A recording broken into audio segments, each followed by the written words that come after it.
Where's the other females that were spoken of? Who invited all these people here? And why are all of them the same gender? This is weird. Alrighty guys, so I hope I told y'all how much I love y'all, but I told you guys tap into part 1 so you guys can get part 2 of this story time of my experience in spring break. So I really love you guys. You guys really showed up and showed your love. So here you go. Here is part 2 of my spring break story time. Now, if you guys haven't checked out part 1, I'm going to link it up right now in the video, and I'm also going to put it in the description box. But yeah, I just want to tell you guys this is part 2. So let's go ahead and just jump right into the video. What's poppin', y'all? It's your girl Team Stacy, and I'm back with another YouTube video. And if you're new to my channel, hello, and if you're a subscriber, what's up? Alrighty guys, so before we get into the video, go ahead and follow me on my social networks. It will be right here. If you haven't already, go ahead and subscribe to my channel. Just do it like Nike, because you're gonna love me already. You can like the video already too, because you're gonna like the video, okay? So let's go ahead and get into it. So as you guys can tell by the title of today's video, today I'm gonna be giving you guys my story time / experience in Miami spring break 2021. All right, so you ready? This one is a little crazy. Viewer discretion, or viewer, I don't know, just listen. So like I told you guys, when we made it to the area where there was more cars, there was some guy, and he walked up to me and he was like, come here, I want to talk to you. And I was like, oh, hey, what's up? And like, he was like, oh, you're very pretty, like, you know, I'm only here until Monday, but you know, like, we can exchange numbers, maybe we can like hang out.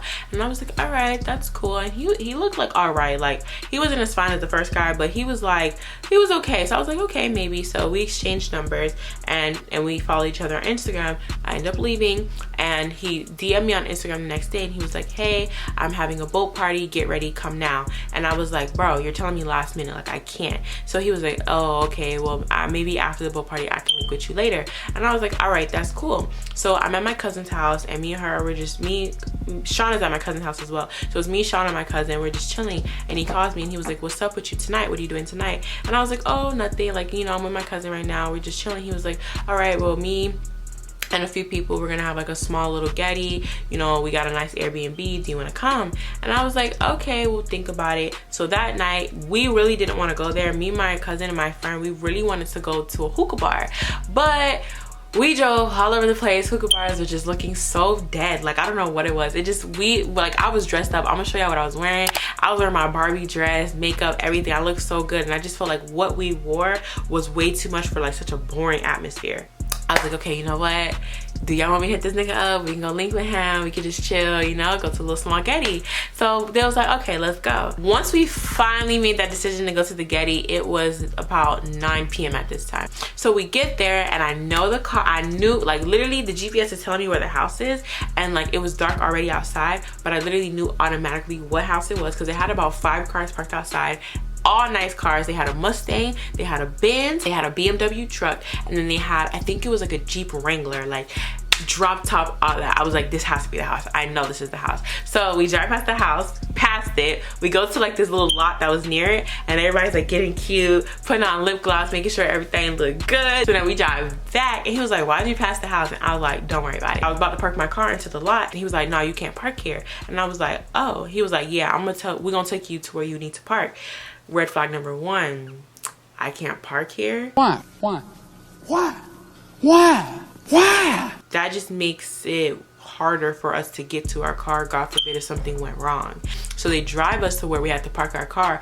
Where we had to park our car was about 5 minutes in the car, so you know, walking that would be like about 10 to 15, but 5 minutes of a drive to like this like big plaza near the neighborhood. So I didn't know why we couldn't park there, because there was definitely space for me to park, but I guess I parked my car, and then I got into the Jeep Wrangler with me, my cousin, and my friend, and we all are now in the car, and we're going to the house. And once we get out the car, it was already 2 guys in the Jeep Wrangler, and then my 3, like us three girls in the back seat. I asked him, I was like, oh, is there other females there? Because I didn't want it just to be like, you know, 5 guys and like 3 girls. Like, I didn't want that. And he was like, yeah, there's other females there. So I'm like, okay, like they probably met some other girls at the beach, like some shit like that. So we're standing outside, and like I forgot what they were standing outside for, but they started speaking a different language, and I didn't know what language it was, but I was like, ooh, like what y'all saying? I was like, what are you speaking? I don't remember what it was called, but I don't want to say speaking African, but you know what I'm saying, he was Nigerian, so he was speaking like that language,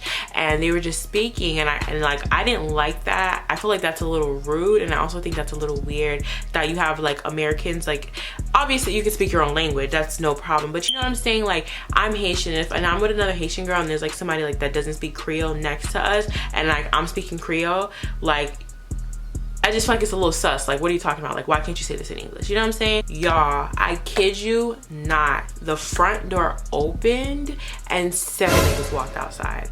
3 girls, 2 guys already outside, 7 more walk outside. And I was like, whoa. And when they came outside, they literally, it's like their eyes lit up. They got like so antsy. They were like, oh, what's your name?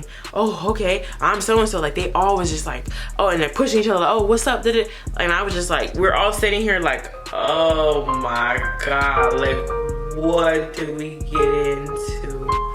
No cap. The first thing that went through my head is like, please don't make this some like sick. We all know what this looks like now. 3 girls, about 10 guys right now. It looks a little crazy. Mind you, it's us 3 girls all huddled together, walking it together, and it's about 9 niggas behind us. So we're just like, okay. So we walk into the house, and there, I kid you not, are like 15 double digits. The lowest it could have been was 14. The highest it could have been was an additional 18, not including the 9 people behind us. About 15 men in the house, like, and I was like, oh, whoa. Once we walked in, they all stood up. They're all like coming to talk to us. I'm like, where's the other females that were spoken of? Who invited all these people here, and why are all of them the same gender? This is weird. We're there, and I'm like, oh my God, like I literally got so tense. Mind you, I was supposed to be going to a hookah bar. I'm wearing this tight short mini dress, boobs busting out the shirt, makeup, hair on, everything. I know we all look good, and I just feel like it makes it look a little worse, because oof. So then we're standing, and they're like, oh, have a seat, and we're like, ah, we're good. I look, and I do see 2 other girls. They're sitting on, no, it was 3, wait. Yeah, it was 3. It was like 2 sitting on the couch and 1 sitting on a chair. It was 3 other girls, and I look at them and I'm like, hey, I have to be friends with these girls right now because I don't know what the hell's going on in here. And they were like, hey, and they were very nice, and they were like, oh my God, you guys are so pretty. And we were like, you guys too. So we're literally just like, now we're there, and I felt like a little better that there was girls there and they were nice, even though with sex trafficking and stuff like that, females really do be the ones that, like, you know, kind of lower you or make you feel safe when you're not. But I did feel a little safer with the girls there. We went to go sit at the dining room table. It's a mess. So much shit on the table. Food, old plates, cups, burnt out weed, like buds and joints and hookah and empty cups, and it was just a fucking mess. So I'm not bougie, but I don't like dirty stuff like that. I'm literally just sitting there like, okay. We're all chilling and talking, and the guy that I originally gave my number to, he sits next to me, and he's talking, and he's being like really like touchy, like feelsy. You know, like some guys, like they be rubbing on your leg and rubbing on your arm and stuff, and I'm like, okay. I don't even know how many bedrooms that house was, but it was not a mansion. I don't know how they held so many people in that house, but they also like kind of like coming, stopping, saying hello, and then like they'll all like kind of disappear. Oh, that's one thing too. All those people came together. They all originally were from Jersey. They all came together. I don't know how they all fit into that Airbnb, but they all came in together. And they all were African. Once like about 15 minutes in, it was probably like only about 10 people in the living room. So it was getting a little bit more calm, and the girls never left like the living room either. The other girls, I asked them, I was like, oh, so what do you guys like do, like, you know, besides go to the like South Beach? And they were like, oh, we have a pool here, so we low-key be in the pool every day. And then they were like, you want to see the pool? So I asked my friends, my cousin, my friend, I was like, y'all want to go see it? They was like, all right, sure. So we go see the pool. First thing I noticed, I look into the pool, and the pool looked murky, like the water looked murky, and I was like, maybe it's just my eyes playing with me, maybe because, you know, it's kind of dark outside, maybe that's just what it was. And it was like, oh yeah, we got a hot tub too, if y'all want to go in, we can go to the hot tub if y'all bring our bathing suits. We was like, no. The man lifts off the lid of the hot tub, and I don't know if I don't care if they thought it was rude. I literally took my flash and I turned my flash on, I looked inside the hot tub, and the water was so murky, like so milky murky. Like, why does water look like it was a milk bath, like, but brown, like? And I was like, oh my God, these people are filthy. Like, I don't know what's going on in here, but you got me damned if I'm gonna go in that water. I'm like, oh yeah, no, it's too cold out here. So I start playing like it's too cold to get in the water. So I'm like, yeah, I'm freezing, I can't go in the water, I need a jacket. And he was like, the guy that I was talking to, he was like, oh, you need a jacket? So I was like, yeah. So he was like, all right, come inside, I'm gonna get you a jacket. So my cousin and my friend stay outside with the two guys they were talking to, and then I go inside to go get a jacket with the guy. So now he's taking me room to room to get a jacket. If you were gonna get somebody a jacket, you would just literally go to your suitcase and grab somebody a jacket. But he's going room to room, and he's knocking and he's opening the door, and like there's people in there. So he would close the door, and mind you, I'm like standing here and I'm like, I literally was like, aren't you gonna go get a jacket? He's like, yeah, don't worry about it. So I was like, okay. So then he goes to another room, knocks on the door, opens the door, see people sleeping in there, closes the door. So I was like, okay. He knocks on another door, opens the door, somebody's in there, and like literally I'm like literally like, bro, this is just to get a jacket. I start getting a little weird, like, why are you going door to door knocking on and seeing people in there just to get a jacket? So then he goes to one room, and there was only one guy in the room. So he speaks to the guy in his language. He starts speaking to the guy in like a different language, and he was like, and then the guy looks at me, and then the guy just gets up and leaves the room. So the guy that I'm with brings me to the room. He was like, I'm gonna get you a jacket. And he was like, sit on the bed. And I was just like, I'm okay. He was like, bro, just sit, I'm gonna get you a jacket. So I was like, all right. So I sit on the bed, and he was like looking in the closet, and he never comes back with a jacket. Actually, now that I think about it, he never came with the jacket. And I know it sounds so slow, but we're in the room, and like I already told you guys, when we were like in the living room, he was like very touchy and filthy. It literally turned to times 10. We're literally in the room, the door is closed, and it just really, I really felt a little nervous, and I was just like, oh my god, this can turn left very, very quickly. I was very, very nervous, but I was like, yo, what the fuck? So we're in the room, and like literally my friend Shauna, she texts me and she's like, hey, are you okay? Like, let me know if is everything good. And I was gonna text her and be like, bro, no, come get me. Like, bro, get me out this room. This man's feeling on me. Like, I'm literally trying to text her like, no, come in here, without me looking suspicious or without him like noticing. But he literally takes my phone and like throws it on the bed, and like he's like pushing on me, trying to get me to lay down. And I'm like, bro, like, what are you doing? Like, no. Like, and I was trying to be like, I was trying to be stern but also kind of calm and playful at the same time. And I know you're like, what the fuck? But just men, like, you don't, my biggest fear is to like really piss a guy off and like he snaps and like that nigga like fucking kills you. Because like there's really people like that, like there's really crazy people. So I'm trying to like make it playful, like stop, like no, like chill out. But I'm also trying to say like, no, like for real though, like I'm dead ass, like stop, like, you know what I'm saying? When I really got scared was someone like opened the door, and like he looked into the room, and then the guy that I was with was like, bro, leave, like close the door. Literally looked the guy in his eye, and I was like, don't close the door. And the guy literally looks at me and closes the door, and I was just like, bro, like that was like really flawed. But you know, it is what it is. You know, at the end of the day, someone can really be like, you put yourself in that situation. The way I got out the room, and I was like, okay, honestly, like before anything, can like we like get a few drinks, like can I take a shot? And he was like, okay, what do you want a shot of? And I was like, oh, it doesn't matter, like I just want a shot. And he was like, all right, I'm gonna go get it. And I was like, okay. And when he got up to get out, I got up too. I was like, he was like, oh, you could just chill in here. I was like, no, I want to come with you. So he was like, all right. So we go to the kitchen, and he like gets a bottle. Mind y'all, Shauna wanted me to tell y'all this so bad. Like she literally was like, make sure you say this. There was so many men in that house, and they had one bottle. And like literally Shauna took a shot like from the bottle, and it was actually kind of funny because like when she took the shot, somebody was like, nobody else can get shots. Like they were like hogging the bottle, like one bottle, all this men.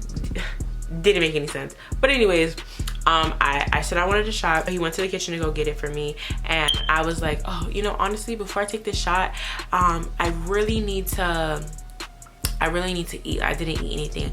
And like he was like, really, right now? And I was like, yeah, like I need to eat before I drink. I can't just drink. And he was like, all right. So he was like, let's go, I'll take you to go get some food. So I told my cousin, I was like, all right, I told him I'm gonna tell them I'm leaving. So I was like, hey, I'm gonna go get some food. I told Shauna and my cousin that, and they were like, oh, do you want me to come? And he was standing right there, and he was like, no. And then they were like, Stacy, do you want me to come? And I was just like, I mean, and they were like, I'm coming. And I was like so appreciative of that, because I feel like at that moment, the way he was like watching me, like I couldn't even say like please come or like word to them like come, but they knew what time it was. We ended up going to get food and all the places were closed by then, so I was like, oh well, I'm gonna go get food in my car, maybe you could drop me off to my car and then I'll come back, and you know, whatever, knowing damn well I was gonna come back. So that's how I ended up getting myself out that situation. It wasn't until that night that I realized I have to stop being like that. I'm very grateful that the guys that are in my life, or the guys that I've ever like dealt with, they've never treated me like that. I think because they know me. These guys are out of town, they're here for one thing, and I didn't really think logically about it. But typically the guys that like I've talked to and I've went over and like they've came over and stuff like that, they've never were like aggressive and done that to me, and I think I'm very grateful for that. But I think because of that, I think that all guys were respectful like that, and all guys will, you know, kind of take the time with you. But rude awakening. At the end of my story times, there's always a moral, there's always a lesson, and the moral of this story is be on your P's and Q's. If you guys don't know, most of you guys probably know, but there was a girl, South Beach, same weekend I was out there, she was killed. Some guys, both two guys, attractive guys that a lot of times when you hear these stories, you don't really realize that these guys can look like guys you would talk to, guys you would give your number to. They ended up, you know, giving her a pill. I think they're trying to figure out if the pill was like a date rape pill or if it actually was what they said it was, which was supposed to be a perk. But they gave her a pill, she took a pill, the girl was out of her mind, she's like so out of it. They had to carry her into the hotel room, they raped her, and she died. And it was just so tragic, and I think it was like a wake-up call for like a lot of like females that were out there, like this shit's real. Like these people are not all people, and sometimes they really want one thing. It's just really evil stuff out there. So I was glad I got out that situation. I don't even know if y'all noticed, like my mood just went down. Like it's just really scary. I'm just very grateful that God protected me and kept me and my friends safe, because all those guys, we all know that could have went completely left. So I'm really glad I got out of that situation, and don't put yourself in situations like that. Not every guy's a nice guy. You can run into 100,000 nice guys, and just because you ran into 100,000 nice guys don't mean every guy is nice. That is the end of today's story time. You guys know it's story time Sundays, so make sure you guys tap into my videos every Sunday, because every Sunday I'll be giving you guys story time. Today's secret emoji is going to be the orange emoji. The reason, just because I'm wearing orange, and I told you guys I'm from Broward County, I feel like, you know, orange, Florida, whatever. I love you guys so much, and if you didn't already, go ahead and like this video, comment down below, and also subscribe to my channel. Anyways, I love you guys so much, and I will see you guys in my next video. Bye guys.